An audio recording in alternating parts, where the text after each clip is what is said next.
Entouré des membres de son nouveau cabinet, le président Donald Trump a défendu les réductions importantes des dépenses publiques décidées par son administration, affirmant avoir un mandat des électeurs. J'ai été élu sur les impôts et sur beaucoup de choses, la frontière, mais aussi l'équilibre budgétaire et la remise en ordre de notre pays. Et c'est une grande partie de cela. M. Trump a salué les efforts rapides d'Elon Musk pour réduire la fraude et le gaspillage au sein du gouvernement.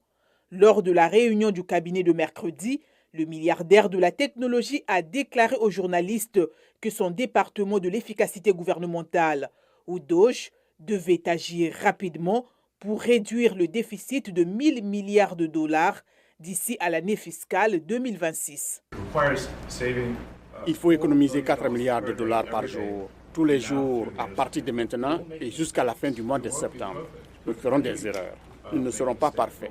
Mais lorsque nous ferons une erreur, nous la corrigerons très rapidement.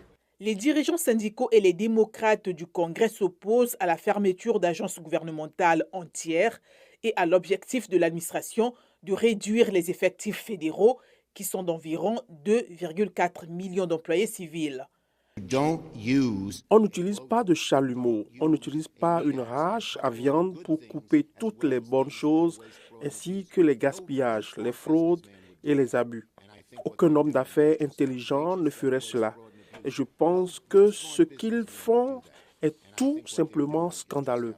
Cela fait du mal aux gens. Plusieurs employés fédéraux en période d'essai qui ont été récemment licenciés ont raconté leur histoire lors d'un webcast Zoom organisé par le représentant démocrate Ro Khanna.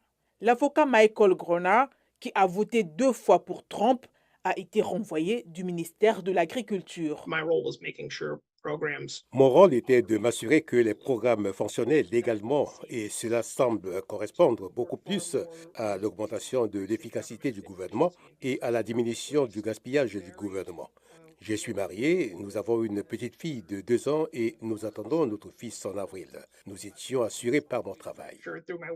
Ces derniers jours, les scientifiques sont descendus dans la rue pour protester contre les coupes dans la recherche médicale et les licenciements.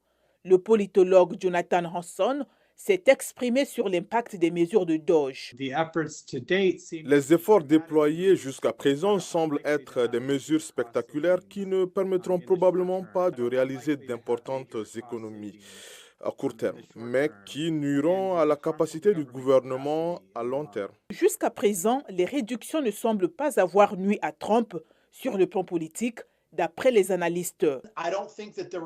Je ne pense pas que la réaction ait été massivement négative parce que je pense que si c'était le cas, la cote d'approbation de Donald Trump serait déjà, vous savez, plus basse qu'elle l'est actuellement.